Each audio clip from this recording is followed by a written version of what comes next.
ఒక రాజ్యంలో రాజు గొర్రెలన్నిటిని పోగేసి, మీ అందరికీ త్వరలోనే నేను ఉన్నితో కోట్లు పుట్టిస్తానని వాగ్దానం చేశాడంట. వెంటనే ఆ గొర్రెలన్నీ సంబరం చేసుకున్నాయి. చేసుకున్న తర్వాత అందరూ ఒక గొర్రెకి అనుమానం వచ్చి, మరి ఇంతమందికి ఉన్ని కోట్లు పుట్టించాలంటే ఎక్కడి నుంచి వస్తుంది మహారాజా అంత ఉన్ని అని అడిగింది. ఎక్కడి నుంచి అంటే మీ నుంచే తీస్తానని చెప్పాడంట.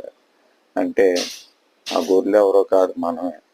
ఉచిత పథకాలు ఇస్తామని మనం రాజకీయ నాయకులు చెప్తే గొర్రెలను నమ్మేసి ఓట్లేసి వాళ్ళు ఇచ్చే ఉచిత పథకాలకు కావాల్సిన సొమ్మంతా మన దగ్గర అనేక రకాల ట్యాక్సులు విధించి మన దగ్గర నుంచి వసూలు చేస్తారు.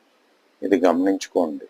ఎప్పుడైనా సరే మనిషికి ఎటువంటి ప్రభుత్వం అయినా, ఏ ప్రభుత్వం అయినా విద్య వైద్యం మాత్రమే ఉచితంగా ఇవ్వాలి. మిగతాదంతా వాళ్ళు పని చేసుకుని సంపాదించుకునేలా ఉండాలి తప్ప, ఎప్పుడైతే పనికిమాల ఉచిత పథకాలతోటి ఏ రాష్ట్రాన్ని అయితే అభివృద్ధి చేయాలని చూస్తారో అక్కడ సోమరిపోతులు, అఫీషియల్గా భిక్ష వాళ్ళు తయారవుతారు.